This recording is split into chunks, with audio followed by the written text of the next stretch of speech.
Welcome to the morning show here on Sports Empire Network. It is the morning show with Chris and Mo. I am Chris, and that is Mo. How's it going, Mo? Doing well yourself? I cannot complain, Mo. We've made it halfway through the week. Just like this point last week, the Yankees are still complete garbage. Haven't won a game in the last 9. So, I don't know how I feel about life. I've never been alive for a 9-game Yankee lose. This is uncharted territory for me. This is like history. I'm confused. It is. I'm confused. I want to cry. I'm excited. I don't know what losing is like. I don't know what it's like to be like a Detroit Lions fan. I don't know. I don't know that feeling when it comes to baseball. I know that feeling when it comes to football. I've been through a 1-15 Dolphins season. I've never been a loser in baseball, Mo. It's tough. So is it maddening? Support. I need like a support group or something. Mm-hmm. It's something. It's something. But you know what? I'm gonna power through it, Mo. I'm gonna power through it because I also saw something amazing last night. It is. I saw Asia Wilson drop 53. Did you see that, Mo? I didn't see it. Well, I didn't see it live, but I saw the highlights. That's a tying the WNBA record. She drops 53. That is absolutely fantastic. Also, while we're talking baseball a little bit, we're going to wrap up our headline. Yankees 9 streak and Asia dropping her 53. The Chicago White Sox have completely cleaned house, wiping away everyone who's important in that organization. And I wish the Yankees would do that as well, Mo. I wish the Yankees would just clear house and just start worse than we have. That is all I am saying. But let's start off this morning with some and again, when it comes to losing, these guys know what it's like. Those are the Tampa Bay Buccaneers. Tom Brady is no longer there this season, but don't worry. Mo, don't worry. QB1 has been named, and it's Baker Mayfield. Baker Mayfield has beaten out Kyle Trask to win the starting quarterback job here for 2023 season. And I think, Mo, we knew that was going to happen. I think that if you're beat out Kyle team, over at that point. That really means you should up your career. Nothing against Kyle Trask. Mayfield has been a starting quarterback before. He was the face of the Browns franchise. He had a chance to start in Carolina. I really feel like Baker Mayfield had a big leg up in this competition, and he ends up being QB1. But, Mo, do you think he ends the season as QB1? That's hard to tell. What I would say is between the two quarterbacks, Baker is the more proven commodity. And while I know a lot of people like to come at him and make jokes, I think Baker's a legit NFL quarterback. Where I rank him, is anybody's guess, because he can be very, very good or he can be very, very subpar. But he definitely has the talent to lead a team. It's just a matter with him. It's always been about consistency. So if I'm pressed, barring injury, I'm going to say Baker finishes the season as QB1. Because I think that this isn't just a season for him. I think it's also an addition. It's an audition for the Bucs and maybe other teams out there for his services. So I think this is a big year for Baker on a personal level. Let's look at it from now that we know. Now that it's official, Tampa Bay has QB1. That division is basically set and ready to get the season going in a couple of weeks. Realistically, Mo, what is the ceiling for the Tampa Bay Buccaneers? I think we're all looking at that division and saying, you know what? It belongs to the Saints. If the Saints, and I have said this myself. If the Saints do not win the division, I do think they should fire their head coach. But we've seen crazier things happen in the league. We have seen teams, because let's be honest, the Saints are, compared to that division, sure, they should be a powerhouse. But do I think the Saints are a Super Bowl contender? No, I do not. No. I just think that they're head and shoulders above what's in their division. But Mo, are we setting ourselves up for a Tampa Bay or an Atlanta or a Carolina to be better than we thought they were going to be this season and steal the division from New Orleans? I actually do think it's going to play out that way. I think that New Orleans, we can agree that the Saints, it's their division to lose, but they are also playing with that same pressure, right? Like they're expected to win the division. When I'm looking at Carolina, when I'm looking at Tampa, when I'm looking at the Falcons, I think they're all playing with house money. And I actually think that all three of them, they're going to make that a competitive division. I know it some people call it the worst division in football, but it might be the most interesting and competitive division in football because I do think the other teams will be better than we expected. And it always starts at the same spot, right? You're going to look at what you get from your starting quarterback. So I do think that while the Saints are favored and expected to win, I actually think it's going to be a lot more competitive top to bottom. And Mo, let's not forget this division, this entire division by one game last season. The Buccaneers won the division and then tied for second place or last place, depending if you're a glass half full guy or you're a glass half empty guy. There were the rest of the other teams. All three teams were tied when the season came to an end. So you're right. As far as the competitiveness of this division goes, this might be the most competitive division in the NFL. They may not have the best records in the NFL. In fact, no team in this division might even come close to the top 3 or 4 records in the NFC. But it doesn't mean that as far as where they rank, they're not all fairly close. So I agree with you. I still think it's the Saints division to win. I think that everything has been laid out for them. I'm eyeing to the season, and the more I look at the rosters, I'm kind of like, well, wait a minute. If let's get off to a slow start, it takes longer than we thought. They right there with these other teams. So I'm super intrigued. No, I am super intrigued as how this division plays out this season. I am, and I'm excited. All right, Mo, at this time, we are welcome. No, go ahead. No, I just we got a guest, Mo. We got a guest. Oh, we got a guest coming to the house. At this time, At this time, we're bringing William onto the show. Hey, what's guys, up, Will? Good morning, sir. How are you doing? All right, great to be back after a 1-week absence, but I am here. We are happy to have you. And, Will, we were just talking a little New Orleans Saints football. Do you give the Buccaneers any chance to compete for the division this season? No. I think Baker Mayfield is a train wreck at the end of the day. I don't think that offensive line is going to be that great. I feel sorry for White back there because it's not the best offensive line at all. And decent defense, decent secondary, but I just don't think they'll be able to put enough points on the board to be competitive.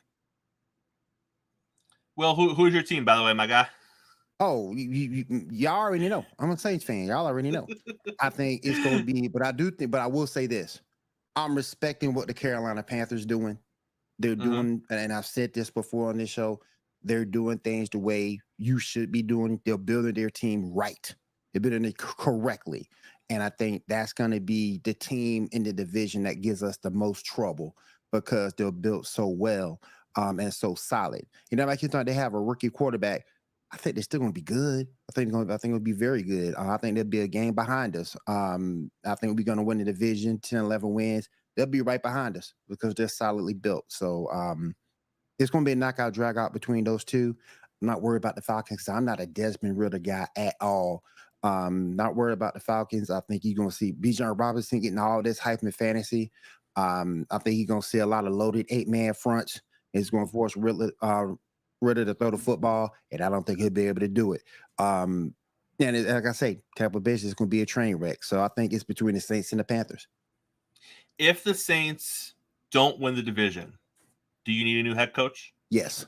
And even if we do win the division, I'll still say it. I'm not a Dennis Allen guy. To be a coach, you have to be a leader among men, and he's not a leader at all. He's a coordinator. If you put him back in the role of coordinator, I have no problem with it. But you have to be a leader of man when you're a head coach. And Dennis Allen, if you look at his career, he's never been that. Great coordinator, yes, but a leader in man, no. Gentlemen, we received a little bit of insight in the world of the Kansas City Chiefs as far as their star defensive player goes, which is Chris Jones. He's holding out right now. He's not happy with his contract situation, which, let's be honest, take out his name, put in about 15 other names that we've seen in the NFL this offseason, and it seems to pretty much be a similar story. The only difference is he appears to be ready to actually hold out. He was on Twitter, or X, or whatever we're calling it these days, and he has said that he has no issue holding out until the 8th week of the NFL season. Now, again, you talk, you do what you got to do. But if you look at the other people who hold out, no one has inclined to believe that he might actually hold out until week 8. That being said, Mo, if you look at Kansas City, they don't have many flaws, but you could argue that their front seven is a little bit weaker this season. You could argue that because of what happened during the offseason, their defense in the secondary and spots is a little questionable. If they lose him for the first 8 weeks of the season, or let's just say he doesn't play at all, because come week 7 or 8, things get even worse for some reason, and Kansas City decides they're not going to pay him right now, or they're going to wait until whenever. If he misses a substantial amount of time in Kansas City, what is it going to translate to on the field for them? Because thus far, Mo, Mahomes has overcome everything. He has. But he's overcome everything on the offensive side of the ball. Is it different when you lose your star on the defensive side of the ball? It is different, but what I would say is I think Mahomes, you saw it in the Super Bowl. He took a page from Brady. He knew that he couldn't get into a shootout with the weapons that he had. So what did he do? He started throwing short routes. He was using his legs, even though he was injured, and he was bleeding the clock out while moving the football. So I think that, like Brady, because they don't want to get in shootouts, I think Mahomes is going to manage the clock and control the game that way. He's going to help his defense by keeping them off the field. So I don't expect there to be a lot of 3 and outs with Kansas City. There will be some explosive plays, but I think he really is going to bleed the clock out and put pressure on the defense, because he's going to win first down and second down, and they're going to be in third and short often. That's what I believe Mahomes will do to help his defense. You're right.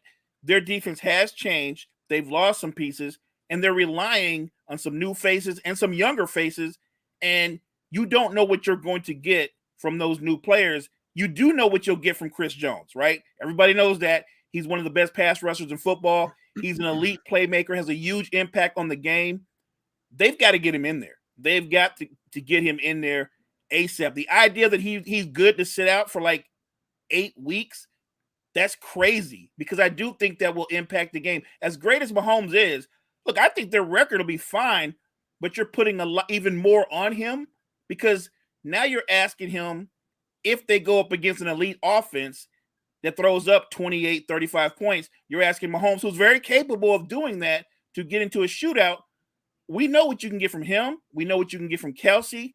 They've got some young receivers. They've got some guys that are veteran receivers that are like second and third. I would call them not top level receivers, but I don't know what you're going to get overall when I look at that offense, because I do think even Patrick Mahomes, with all his magic, with all his ability, he at some point he needs other guys other than Kelsey to step up and make plays. It's kind of the reason why, when you mentioned the other day, I thought, why not Jonathan Taylor to the Kansas City Chiefs? Why not bring in an elite running back who can change the formula, who can balance your offense out and take some pressure off of your franchise quarterback? Now, Will, let's say they jump off to a 6-2, 7-1 start, which is completely possible given who they are and who they play. Does that hurt him in his holdout? Because if they're 6-2 or 7-1 and things are just humming in Kansas City, is it more likely the franchise is like, listen, we want you, but we're doing great without you?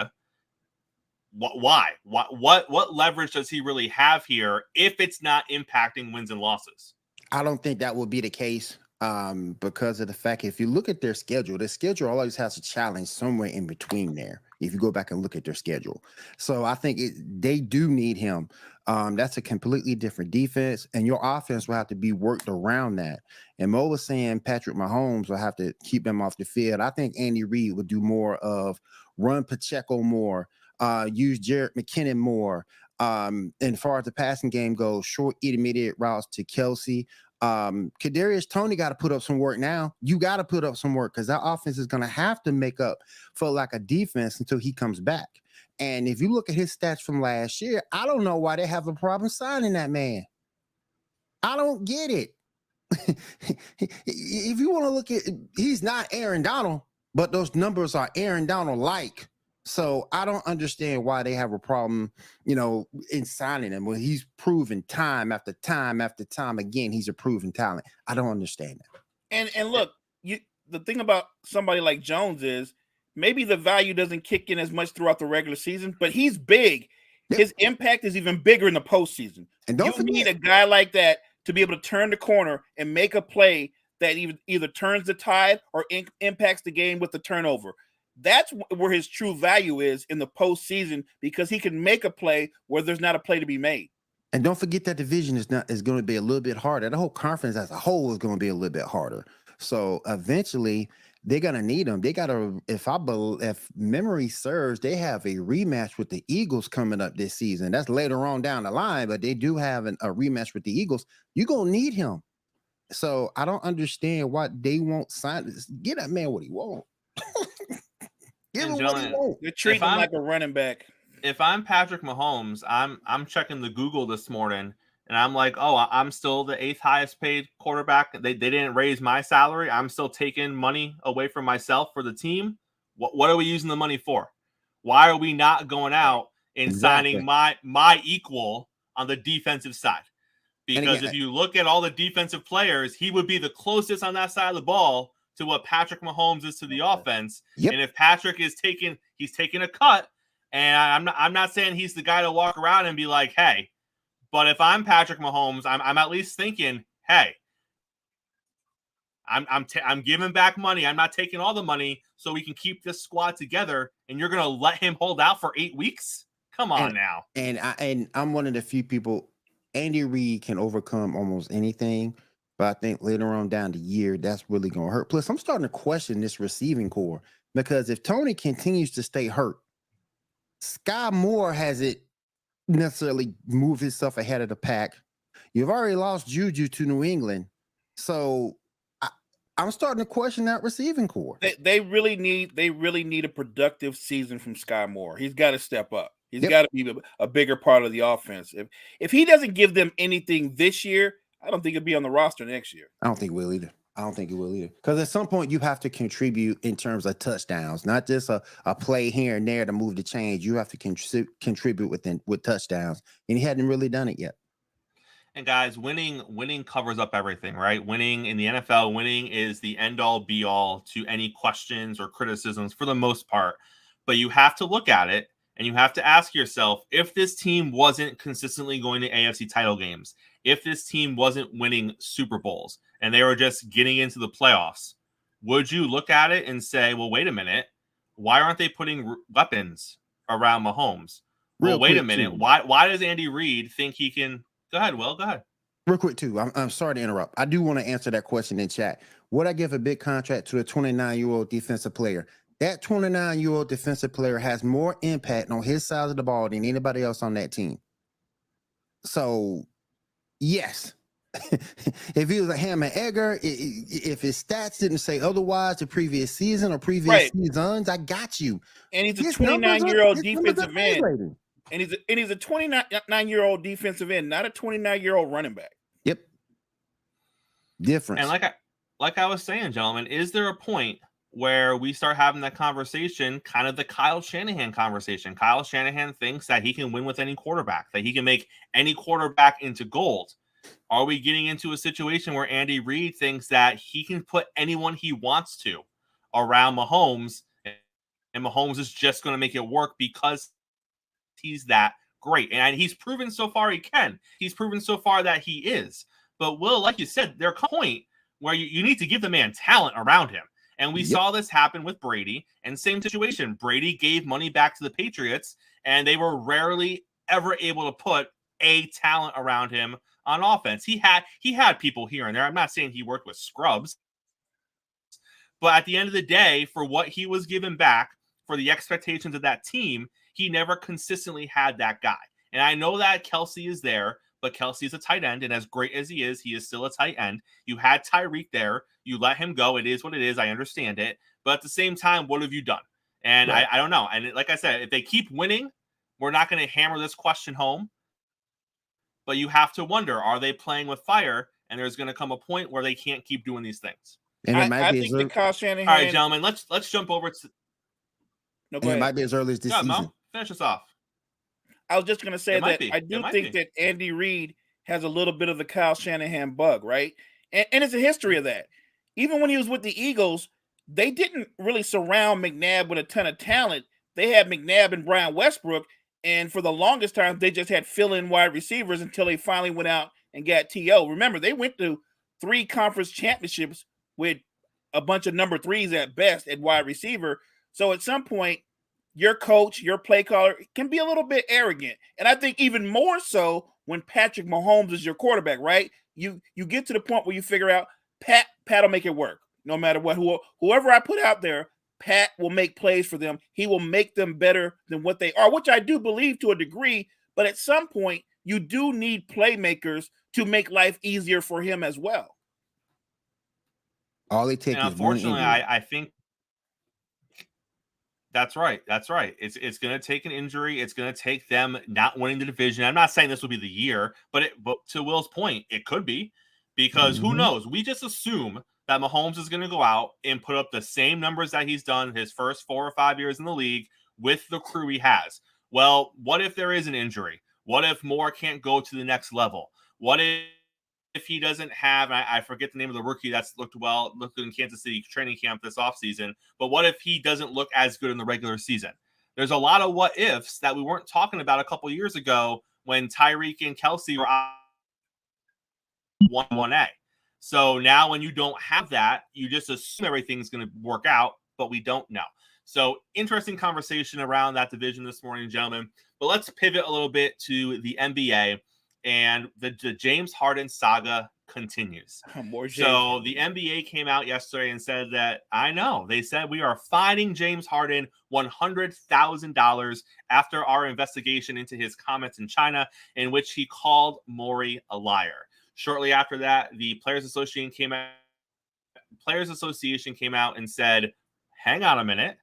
If you're going to do that, we are going to contest that because we don't think you should be fining him anything.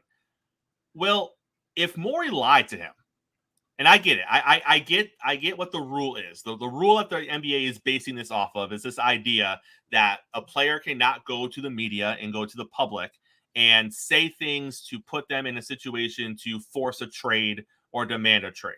And what the league is saying is that by making the comments he's making, he's backdooring that. He's not directly coming out and saying, you need to trade me. He did come out and say, I will never play for an organization where that man's involved in it. So they're saying that based on that, you're basically backdoor saying, trade me. I get where the league is coming from. But at the same time, aren't you setting a precedent where if the front office, and let's assume that James Harden's story is completely true. Morey said, hey, sign your offer. We'll get you out of here quickly. But the step 1 is you signing. Step 2 is us getting you out of here. We'll make it happen quick. If that conversation took place, and then for whatever reason it didn't happen, doesn't Harden have a right to, 1, be a little ticked off, and 2, simply voice his belief that he was lied to by the team that he's playing for? He has a right to be upset. He has a right to voice his grievances. Whether I would have took it public, I don't know, because optics can hurt you. And you already got a checkered past with everywhere else you've been. So I don't know if I would have made all this public. I mean, you wanted out of Houston, you got out of Houston. You wanted out of Brooklyn, you got out of Brooklyn. Now you're trying to get out of this place and end up God knows where.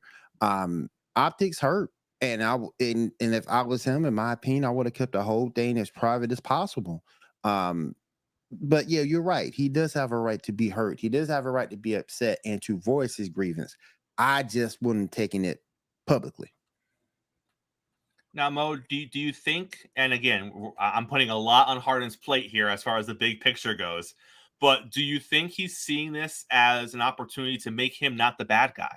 Because when you look at the other situations where he forced himself out of organizations, it's hard not to look at it like you didn't want to be there and you forced your way out.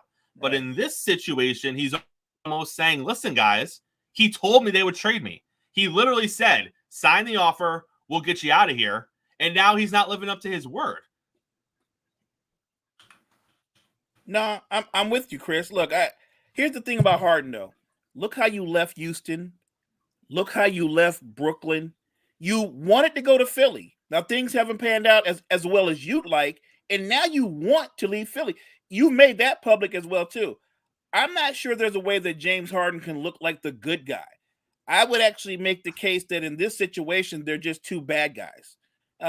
Their relationship spans back to Houston. Morey wanted him in Philly. There's no way anybody with common sense knows this. There's no way James Harden opts into that contract unless he had a conversation with Daryl Morey where he reassured him, one, I'm going to get you the extension, or two, I'm going to move you to a preferred destination. That's the only way he opts in. So the league can feel how they feel, but he's not wrong. Daryl Morey lied to him. So why not say he lied to him? I don't know if he's backdooring the whole thing about asking for a trade, but what he's speaking to is we had an agreement. We had a conversation, and you said you would take care of me, and now you've reneged on that, and I'm upset. And if you're upset, I do agree with William, though. If you're upset and you're any other player, maybe you make it public. But with James Harden's resume of quitting, not just in the playoffs, but on teams, I don't think he should have made it public. He should have kept it in-house. Start up arguments, debates, whatever you want in the locker room, in the front office, but he should have kept that in-house, because right now, the thing on James Harden, the knock on him right now, Chris, is he's not just a quitter on the court, he's just a quitter in general. And I think that's a bad rap. You want to say that he's come up short in postseason, I'm with you. But I don't think he's a quitter. I just think that him and Daryl Morey had a relationship, and like a lot of long-standing relationships, they had a bad breakup. And right now, they're still going through that breakup. Daryl Morey doesn't look good, and James Harden doesn't look good. I really think that they're just two guys that, you know what? I think the city of Philadelphia in general, Chris and Will, I think they're sick of Morey and James Harden.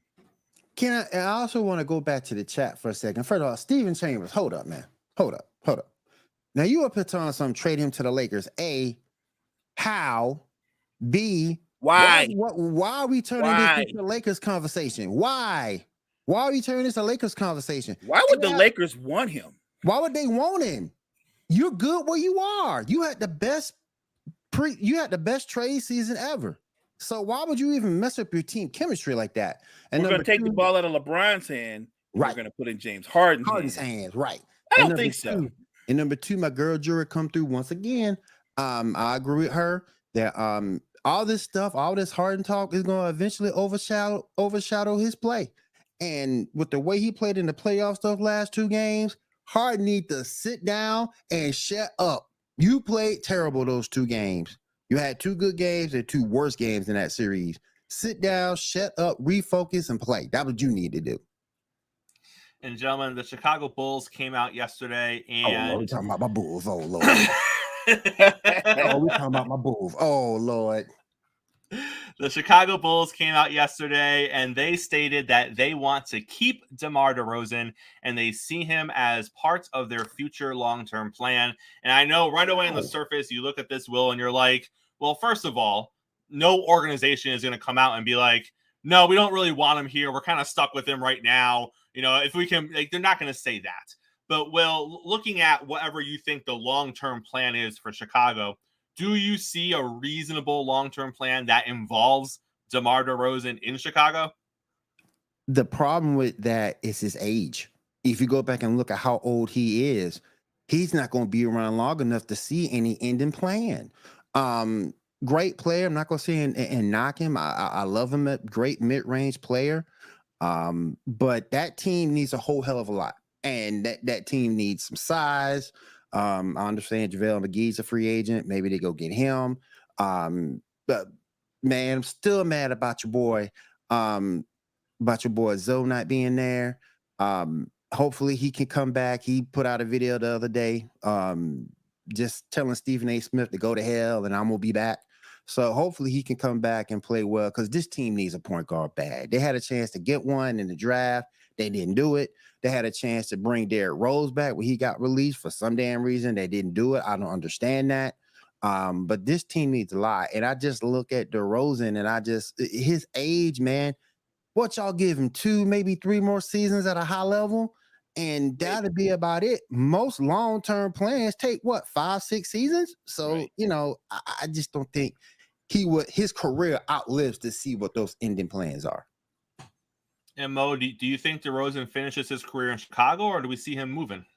He's moving. They know he's moving. But they're saying all the right things, right? He's part of our long-term plans until we trade him. And they're going to trade him. And I don't want to hurt Will's feelings, but they're not going to be very good this year. No, I agree. I could completely agree. Concur. Completely. And there'll be no reason to keep him. DeMar DeRozan is a talented player. I think he's a 6 or 7-time All-Star. Terrific mid-range game, could get to the basket. Yep. His superpower is his ability to get to the free throw line. Gets to the line like 8 or 9 times per game. He would be an asset to any title contending team in a different role. There's no benefit to keeping DeMar DeRozan at age 33. He's either 33 or 34. How is he part of your future?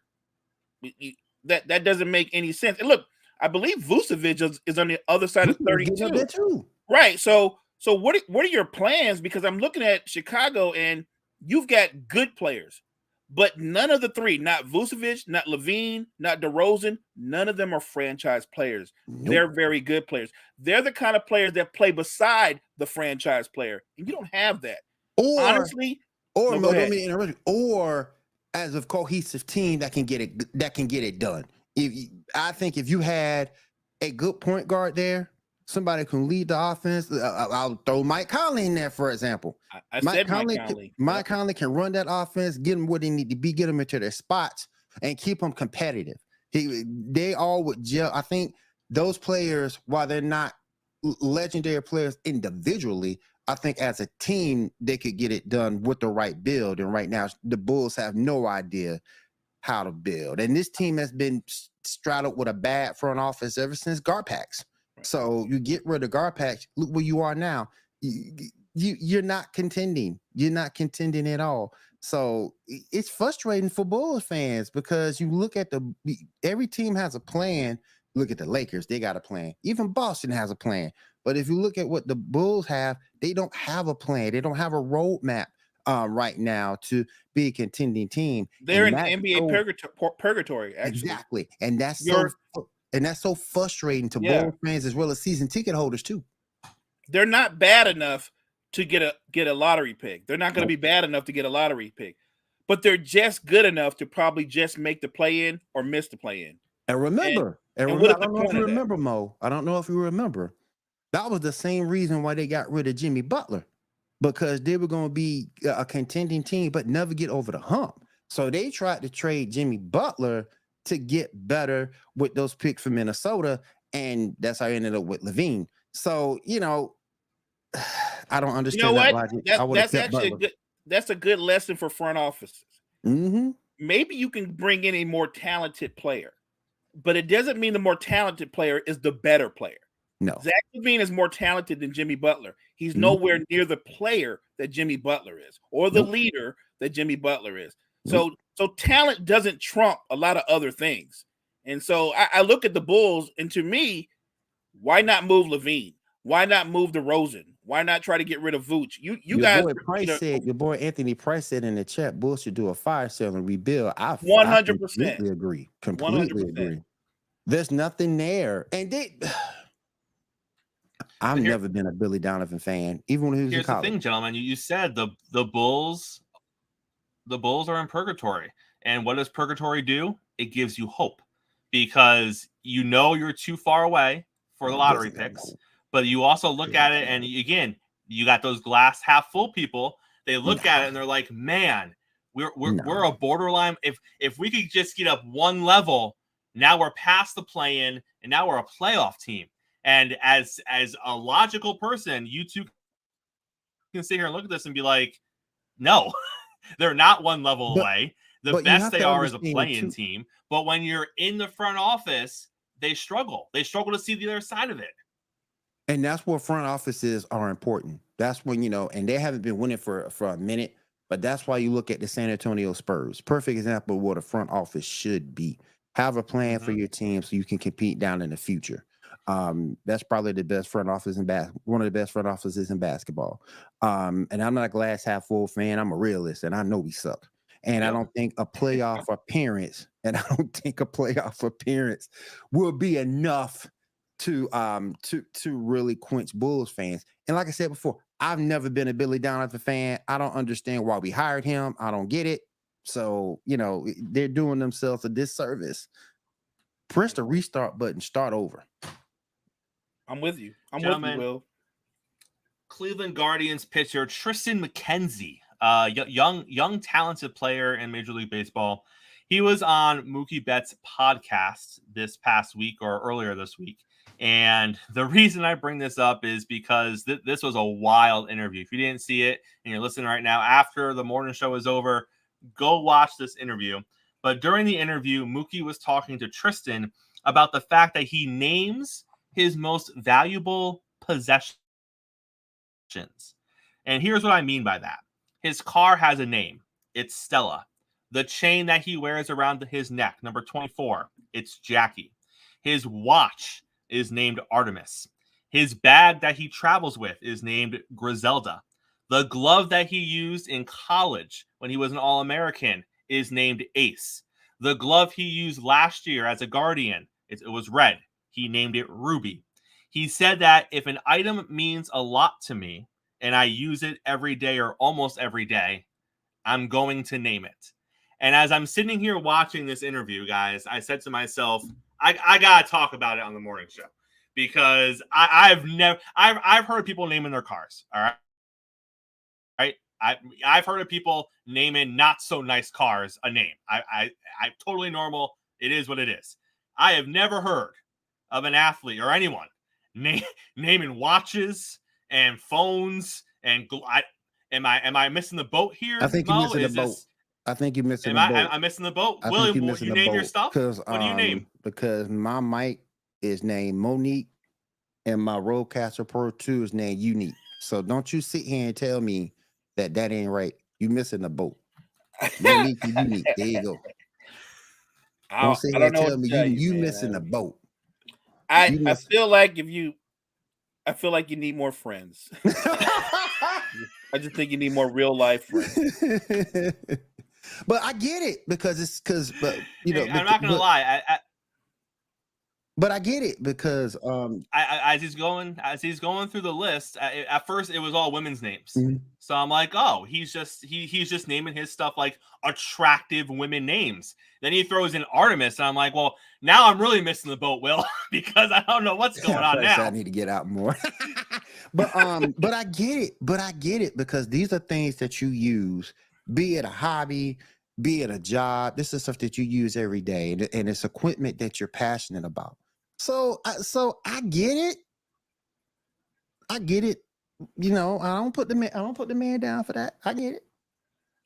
It's if you have a passion about something. You get it, but I also if you have a passion about you're going to start naming your stuff. But if you have a passion about something and it's something that you use on an everyday basis, every day. I'm not talking about every now and again. I'm talking about something that you use every day. This is a Shure SM7B. This is a classic microphone. This is a classic production microphone. Hell yeah, I'm gonna name it. This thing has been on desk all around the country by several different people, celebrities too. Rodecaster Pro, great piece of equipment to connect it to. Use it every day. Of course, I'm gonna name it. So I get it because it's everyday stuff that you're going to attach to and you use every day. Now, my issue would be if it's something that you don't use hardly at all. If you don't use your laptop at all or whatever the case may be, if you start going around naming stuff you never use, then I got you. But if it's something that you use every day and that you're passionate about, I get it. I feel like if you name a lot of objects that you use, it sounds to me like the beginning of a men's club. That's what it sounds like, a beginning of a men's club. Maybe you guys can share like lonely man dinner recipes and stuff like that. But Oh man. I just look. I play my PS5 whenever I get a chance. I mean, it's pretty hectic at my house, but when I have an opportunity, I play it as often as I can. But it's still just PS5. We don't have we're not tight. I don't dap it up. We don't hang out. We don't have coffee or nothing like that. Like we're not boys. You know what I'm saying? Like I'm not down like that. Like I use my laptop to be able to come on, do the show with you and Chris, but me and laptop don't run. You know, after the show's over with, me and laptop, we're not together anymore. It's over. But look at Sajin though. Sajin says, then again, I have names for all 7 of my guitars. There you go. He gets 7 guitars. Wow. He gets it. No, I don't name my phone. But okay, that's something I'm looking to upgrade at some point. But yeah, I can get where you're coming from with that. If it's something that you're passionate about and you use on an everyday basis, I get it. All right, guys. Jerry Jones, once again, I feel like every day Jerry makes some sort of headline, and it's just up to us whether or not we're going to talk about it. And this morning, I chose to talk about it, so buckle up. Here we go. As you guys know, Jonathan Taylor was given permission to seek a trade. We know that the base compensation that the Indianapolis Colts want is a first-round draft pick. So, of course, the Dallas Cowboys, being America's team, quote unquote, they're going to come up in that discussion. And you know, as the media knows, if you ask Jerry about something, he's going to give you his opinion. So, of course, yesterday, Jerry Jones was asked, are the Cowboys interested in trading for Jonathan Taylor? What do you think the current situation with your running back room is? Are you content with it? Are you looking to upgrade? And Jerry, being Jerry, gave one of the greatest Jerry answers of all time. He opened up by saying, I am really happy with what we have in our running back room. He talked about how great of an offseason they've had, how great of a preseason they have, and how they are completely comfortable with that group going into the season, which, by the way, starts in 2 weeks. And I heard it, and I was like, great, Jerry. Wait to own what you got. You're paying people out the butt in Dallas. People aren't happy with their contracts. No need to cause any confusion. But then he wraps up the quote by saying, but I wouldn't rule out the possibility that we could look into trading for him. Jerry, you literally just said that your backs have had a good offseason, a good preseason, and you are comfortable with what you have at the start of the season, but you just couldn't shut the door. You just couldn't close the door and say, we're not looking into trade. Even if you explore it, even if you just make the phone call to say, hey, what would the cost be? Just so you know, because I'm a curious guy. If I ran an NFL team, I would ask the cost of everything that was a good player, just because I'm curious. What are you asking for? Just in case you say something that tickles my fancy. But you don't got to say on the radio that you're going to do that. Just do that privately. Right. Now you talk out both sides of your mouth, literally in the same 30-second soundbite. And now you got Pollard, who you just paid $10 million or whatever he got paid. You got the stud running back who everyone's talking about, Deuce Vaughn. And now what? Now is Taylor coming? Is he not happy? What, Mo? What is Jerry doing? Jerry's being Jerry. He's found some way to disrupt his running back room. Look, let's assume that the Cowboys don't trade for Jonathan Taylor, and I don't think they will. But he just couldn't control himself. Like you said, he started off so well. We've had a great preseason. Pollard's coming back. Look at Deuce Vaughn. Everybody thinks Deuce Vaughn might be the surprise player of the preseason and going into the season. And then Jerry had to kill it with, but we wouldn't rule out, trading for him. Unnecessary. The problem with Jerry is he likes to talk. He doesn't know when to stop. I get doing your due diligence on a player. Owe it to yourself to do that. I get it. But at the same point, you're in a situation where you don't have to. Deuce Vaughn has had good preseason, a lot of hype around him. And if Taylor goes anywhere, I think it's going to be either to the Dolphins or the Bills. If he goes anywhere, Dallas doesn't need him. Dallas does not need him, but the Buffalo Bills do, because I don't like anybody in that running back room. Cooks is all right. Damon Harris is okay, but they're not guys who I think can be top-notch guys. They're guys who can get you through. But I think Jonathan Taylor would be the guy who can take some heat, some pressure off Josh Allen, and he won't be running the ball so much. Because if you look at Josh Allen's basically your whole offense for Buffalo. And I've said in the past, they really need to get away from that. Let him be more of a pocket passer, make things happen with his feet when he has to. But they need to really get better at getting that running game down. I think Jonathan Taylor would do that. He would, but if you bring in Jonathan Taylor, Chris knows this, you're just angering Stephon Diggs more, right? Just another reason for him to complain, because with the Jonathan Taylor, he will definitely get less opportunities. Let me ask you this. Who's the worst malcontent? Stephon Diggs or James Harden? Who the worst malcontent? At this point, it's got to be Harden. It's got to be Harden for his resume. Yeah. But if Diggs forces himself out of Buffalo and gets himself to a third team, I think it's a fair conversation at that point. I mean, it's a damn shame. You was in a good situation in Minnesota. Mm-hmm. Don't make no sense. Mm-hmm. He was, and now he's in a better situation in Buffalo, and he wants all the balls to go to him. It's either you run the ball or you throw to me, and that's where we're gonna live, because that's what more can Buffalo do besides that? Right. They're already throwing to you twice they are anyone else on the team. Yep. So, and you're right, Mo. If Jonathan Taylor comes in, that guy catches 50, 60, 70 balls a season. No running back on that team currently does that. So those are all looks that is not going to Stephon. So he's going to be angry about that. And circling back to the Dallas Cowboys, I don't even know if you're Jerry Jones, you have to know in your dark, quiet place, similar to Aaron Rodgers, darkness retreat. Whenever Jerry goes into his little zombie chamber where he, pumps himself full of blood of whatever he does to try to stay young, you have to realize your season rests on Dak. It doesn't matter what you got quality in the running back area right now. Jonathan Taylor isn't going to change anything. So for him to even float the idea that they might need Jonathan Taylor or they're looking into Jerry, just stop it. You know where this team's success lies or where it's going to fall. Didn't they just bring in Brandon Cooks? So they did. Why are you even entertaining Taylor? I mean, the person you gave all the money to is Dak. So and you're right. The offense is going to center around him and how effective he can be. You got a good O-line. Yep. You have very good running backs. You have talent in your receiving core. Yep. They don't need Jonathan Taylor. He would not, we can agree he is a great running back, but I don't think he would change Dallas dramatically, because if you look at what Pollard can do when he's 100% and what Vaughn potentially could do, look, combined, they probably can give you the production of a Jonathan Taylor, maybe more. I agree.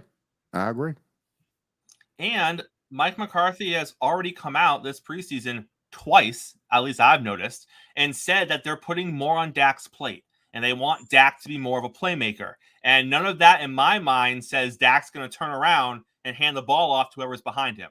So I think while the running game is still going to, and maybe that will change, maybe if Deuce Vaughn continues the heater that he's on into the regular season, it will force McCarthy's hand and they'll become a run-first team like I think they should be. But it seems that McCarthy is going into this season thinking that Dak is going to elevate to a level Dak has never really been at before ever, because his two best seasons, they were a run-first team. So apparently McCarthy's going to make Dak into something he's never been before in a pass-first offense. So we'll see what happens. But gentlemen, while we're talking, he's getting fired. He's going to get fired. I think McCarthy being the in charge of the whole show is going to be Dallas's downfall. And all these fans, all the Dallas fans, we going to the Super Bowl. Nah. But your coach is going to be your biggest downfall. I think he's taking on way too much, and to put all that out on Dak, I think is a mistake. Gentlemen, we're going to wrap up the show today talking about Maurice Jones-Drew's running back list. On NFL.com, for past couple of seasons, he's been putting together this list, and I guess people look forward to this. I had to go back and look at his past couple of lists to kind of see how he has done historically with his lists. Last year's list was a little rough, not going to lie. But hey, I get things wrong. We all get things wrong. Let's take a look at what MJD has for the 2023 season. We're going to go backwards and make our way up towards the top. He starts off number 32 with James Conner, running back for the Arizona Cardinals. Let's be honest, there's not much happening in Arizona this season. I think that James Conner probably isn't the worst running back in the league, but at the same time, when you're on Arizona, life happens to you. 31, he has James Cook for the Buffalo Bills. Why is he on the list 30 at all? is Why is James Cook on the list at all? I don't get it. 30 is Miles Sanders for the now Carolina Panthers. Let's start there. Will, do you think we saw what Miles Sanders did last year with Philly, but obviously going to Carolina, we've seen how bad that O-line is in the preseason. Do you think Miles Sanders should be this low on the list so far? I don't think he should be this low, but not too much higher than where he is. The fumbles kill me. I know it was only 2, but last season. But if you look at his career, the fumbles kill me. He can do everything though, so I think he should be ranked a little bit higher than what he is. He could catch the football. He can run the football. I think he should be a little bit higher, but not much more. He should be above some of these guys like Khalil Herbert, Cam Akers, Isaiah Pacheco, Brian Robinson, who only had one or two rushing touchdowns last year. He should be higher than some of those guys. But yeah, I'll take him. If you want to take him and Rashad White's at 24. I'll move Sanders up to 24 just out of respect for him doing it a lot longer than those guys ahead of him. But where I stop is Aaron Jones. I love Aaron Jones, so yeah, I'll have him behind Aaron Jones. And to your point, 29 is Herbert, 28 is Cam Akers. I don't know why Cam Akers is that high. 27 is Pacheco. I mean, he filled his role nicely for Kansas City. He did. I don't know why he's there. Brian Robertson's 26, Raheem Mostert is 25, Rashid White is 24, Aaron Jones is 23. We have Gibbs at 22. Robinson Gibbs there. He's a rookie. Yep. Well, Robinson's at 21. So you got rookies back to back at 22 and 21. Basically rookies. And then you get to Alexander Madison at 20. And then we got Joe Mixon at 19. Mo, Joe Mixon at 19? So the Bengals throw more than they pass. We know this, right? I mean, than they run. They're a pass-happy offense. And their O-line isn't really great at run blocking. They're just not. Now, for a talent, it's kind of like the Miles Sanders situation. I normally would have ranked him higher, but when you look at Carolina's offensive line, I don't think he's going to shine this season. Like, if Miles Sanders rushed for 1,000 yards, the first thing I'm going to look at is his yards per carry, because I guarantee you they're going to be under 4 yards per carry.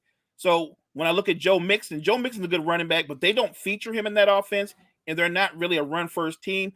I think he's ranked low for his talent, but for the production you're going to get, I think he's ranked where he should be. I don't get why Alexander Madison is where he is. I don't think he's a number one. I think when you look at him, when he had time in for Dalvin Cook, being injured, I didn't see anything that made him to be a number one running back to me. He was someone who's serviceable, who can definitely take reps in a backup role. I don't see Madison as a number one guy, so I don't understand why he's ranked at 20. And well, I appreciate that, because I've been saying this for months now. I thought it was disrespectful of the Minnesota Vikings to basically say they had 2 even running backs. Yeah. And Cook and Madison, and they were just going to go with the cheaper option, because I don't see 2 equal running backs. I see a great running back with a couple good years left, and I see a backup running back. But apparently they're the same in Minnesota. And even if you see, when you look at Madison run, I don't see that burst. I don't see that burst to get get past the first wave of that defensive line. I don't see a burst there with him. So I don't understand why he's at 20. I really don't get it. This list is something. So just outside the top 15, at 18, we have DeAndre Swift. 17, Kenneth Walker. 16 is Travis Etienne. And then 15 is Stevenson from New England.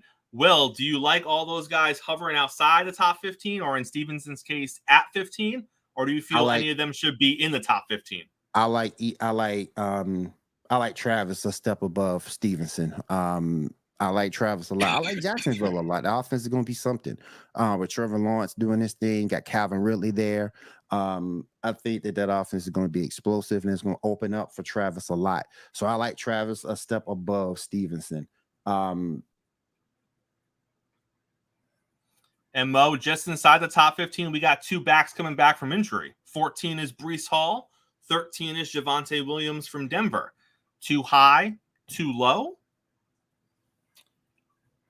That's tough because you're coming off of injury, and I don't know. I really don't know the way they're set up. Don't forget, with Breece Hall, Dalvin Cook's there now. So now you're sharing reps, even though you're presumably the guy. Dalvin Cook, when he's healthy, he's the guy in his own right. So how does that work? I think that Breece Hall will have a good season, but I think he's probably ranked where he should be because him and Cook are going to share a lot of the reps. With the Broncos, they're going to feature the run. They're going to be a run-first team. They want Russell Wilson to eat off of play-action pass. So if he's healthy going in, I think he's ranked where he should be. I think he's going to give them 1,100, 1,200-yard season. Just be aware, Samaje Perine is in Denver now.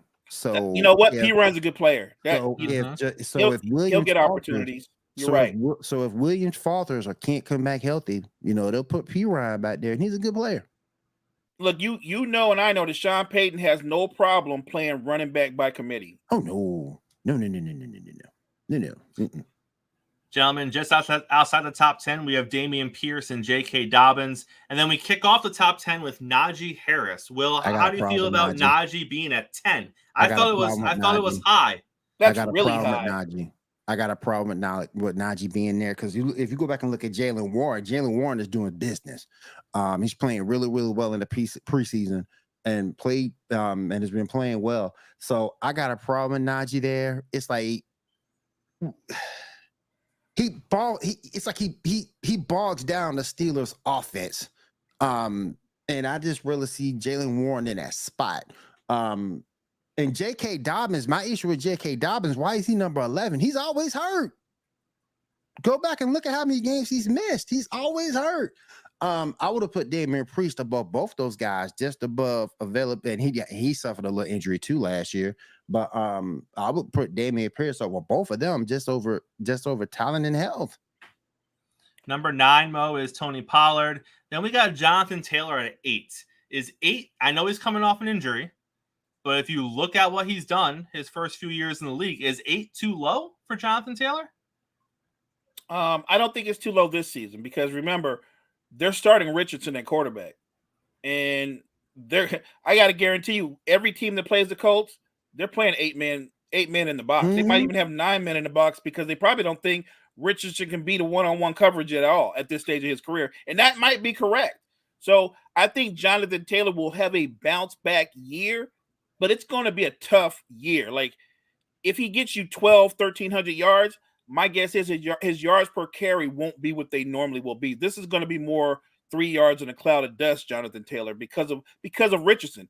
Unless Richardson develops during the course of the season and proves that he can make the kind of throws that can make the defense respect him, Jonathan Taylor's he's in for a really physical season. Matter of fact, maybe that's why he wants to trade. He knows what's coming. I get it. Mm-hmm. That's a smart move.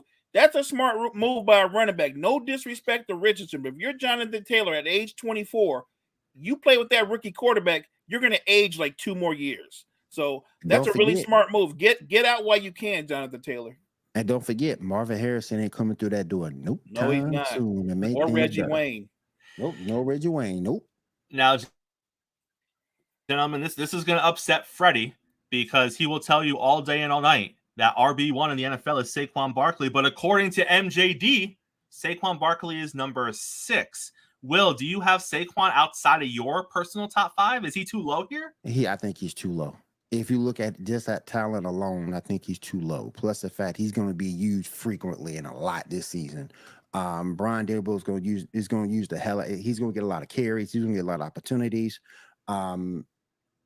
He's going to try to make things a little bit easier for Darren Waller this year, and try to make things a little bit easier for Daniel Jones. Then despite the fact that Josh Jacobs had a hell of a year last year, I just don't see where Jacobs is as talented as Barkley. So I'm switching those two around because I think Barkley will get the attempts, will get the carries. The Giants don't have really a wide receiver who you think of prominence right now. And the Raiders do. They have Devontae Adams. So I think Devontae Adams is going to eat a little into what Josh Jacobs does this year, assuming they sign him back.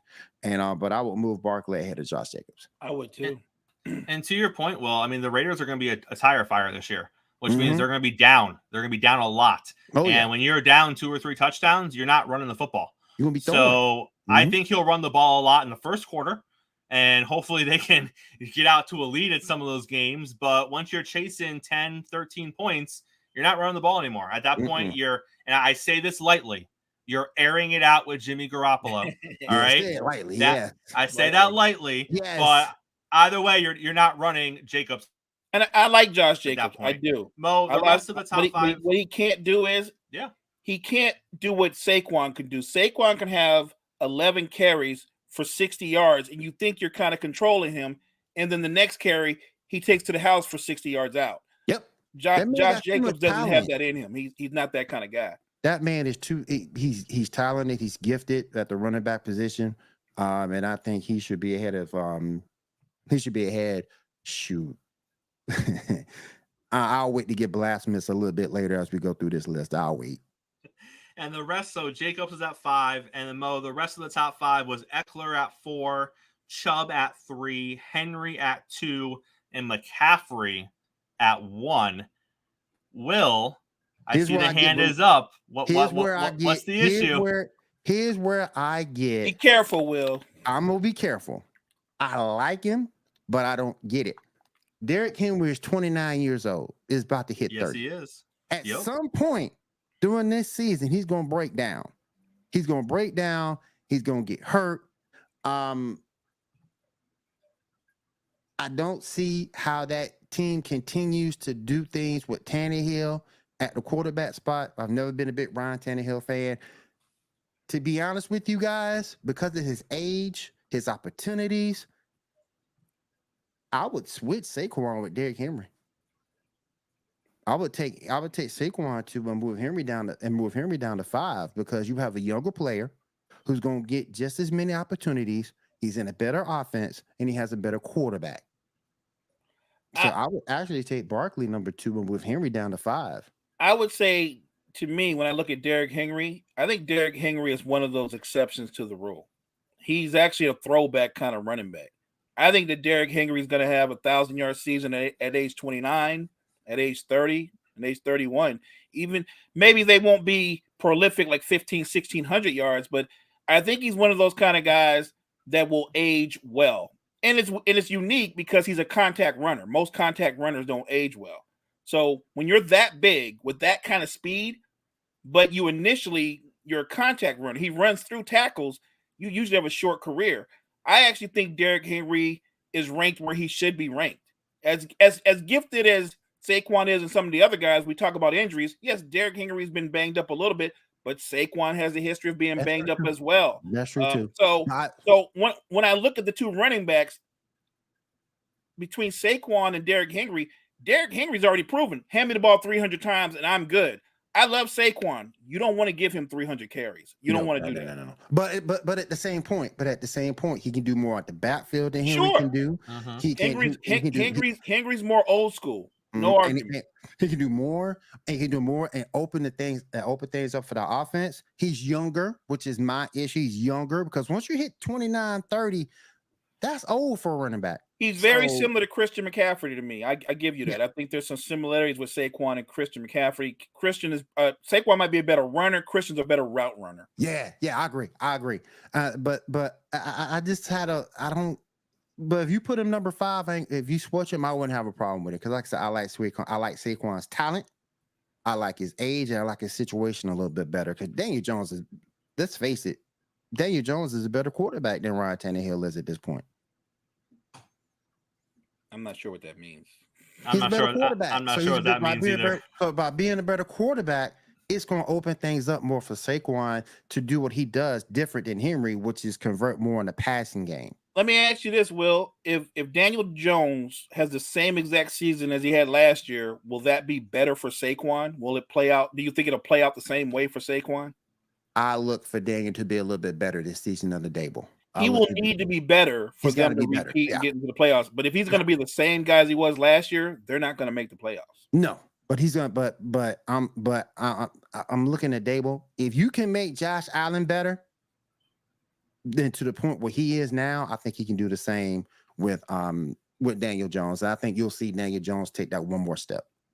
But isn't Josh Allen a little bit more to work with, though, right? He's more to work with. Yeah. I'm just saying, I'm not knocking Danny Dimes, but isn't Josh Allen a little bit more to work with? It's a little bit more to work with in terms of a passer and a better overall athlete. But if anybody can get Daniel Jones to that point, it would be Dable. Okay. And to look at the other side of it, look what happened to Josh Allen when Dable left. So we saw a peak Josh Allen AFC Championship game toe-to-toe with Mahomes, on the verge of the Super Bowl. Then we see Dable leave, and yeah, Allen still puts up nice numbers, but the mistakes start coming back up, right? That decision-making, that wasn't an issue in that AFC Championship season. He was lights out across the board. Now there's 5 or 6 times last season where you're like, what the hell is he doing? And you have to wonder, the further he gets away from Dable, who definitely reined him in, and you saw he did that with Daniel Jones. He took let's be honest, Daniel Jones' repertoire is not what Josh Allen's is. But he took what he has and what he was good at, and he made it bigger, and he made it work. And now you don't have someone in Buffalo doing that with Josh Allen. And that's why you see Josh Allen running for 800 or 900 yards a season, because Buffalo still has that mindset of, if it's not there, just go run. Just go make it happen, Josh Allen. Be Superman, which we all know how that's going to end up.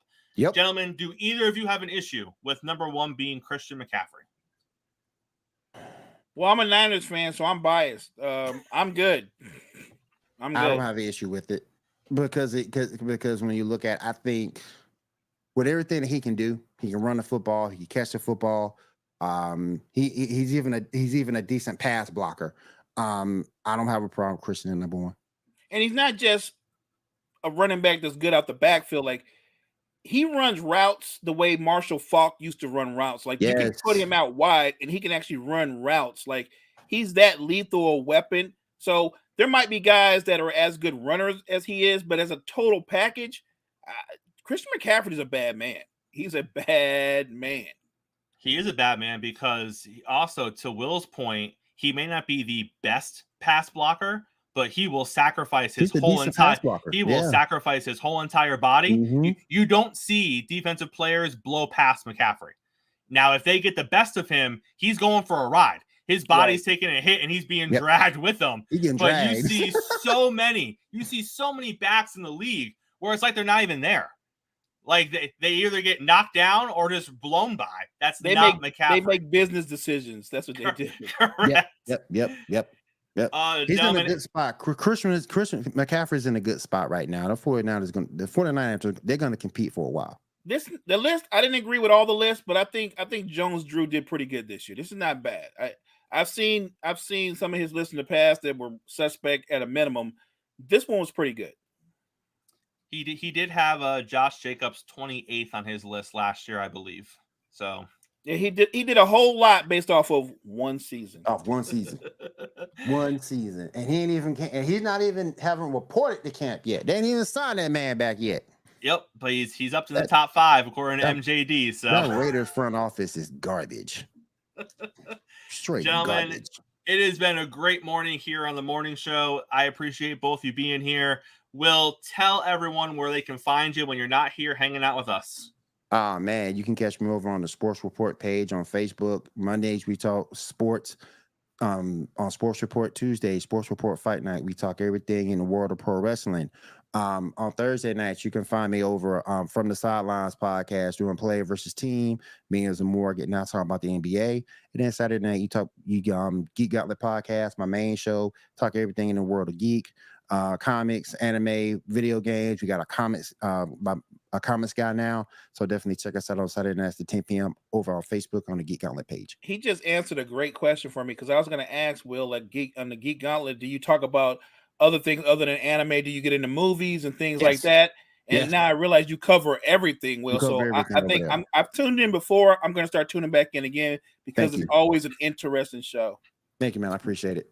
Will, I saw a stat this morning that really upset me. In 2023, The Miz is 1-33 in televised matches. All the man does these days is just put talent over. And I think his one win was a disqualification or something. I'm a Miz guy. The Miz is a great hand, and if you look at everything he's done with a slew of other wrestlers, he's going to be in the Hall of Fame at some point. He will be. Sure. He will be. Mo, the last 15 seconds belong to you, sir. Take us home. Everybody that's in the chat, we appreciate you. Thank you for showing out. Hit that like button. Hit that share button. We will be back tomorrow with more Coffee Sports in the Morning. Check out our other programs on Empire Sports Network. Check out the Empire. Gentlemen, it's been a pleasure. Until we meet again. Later. Peace,